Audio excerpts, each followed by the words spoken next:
আলহামদুলিল্লাহ। দেশ ও দেশের বাইরের সকল ভাই বন্ধু মা ও বোনদের প্রতি তালিম টিভির পক্ষ থেকে সালাম।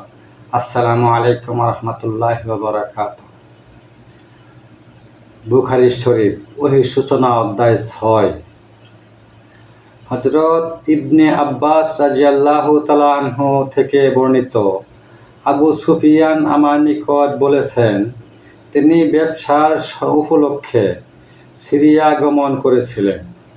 তার সাথে মক্কার কাফের কুরাইশদের আরও অনেক ব্যবসায়ী দল ছিল। এই সময় রাসূলুল্লাহ সাল্লাল্লাহু আলাইহি ওয়াসাল্লাম আবু সুফিয়ান ও কুরাইশদের সাথে হুদায়বিয়ার সন্ধি সূত্রে আবদ্ধ ছিলেন।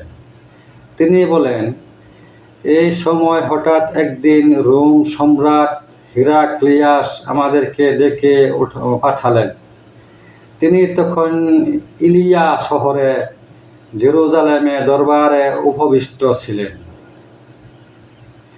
তার পার্শ্বে রোম সম্রাট, রোম প্রধানরা উপবিষ্ট ছিলেন।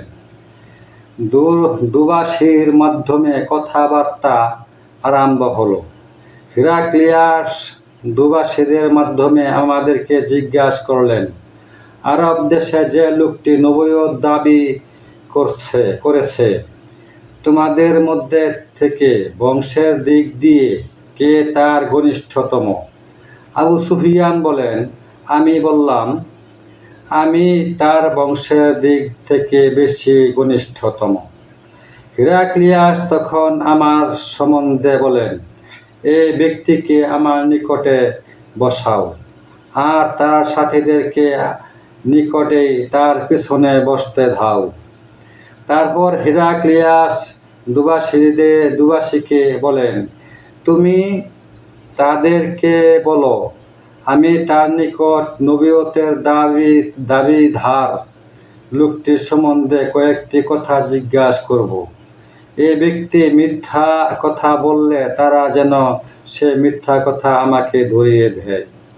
আবু সুফিয়ান বলেন, আল্লাহর কসম, যদি আমাকে আমার সাথীদের নিকট মিথ্যাবাদী প্রতিপন্ন হওয়ার লজ্জা বাধা না দিত, তাহলে আমি রোম সম্রাটের নিকট অবশ্যই হযরত মুহাম্মদ সাল্লাল্লাহু আলাইহি ওয়াসাল্লাম সম্পর্কে মিথ্যা কথা বলতাম।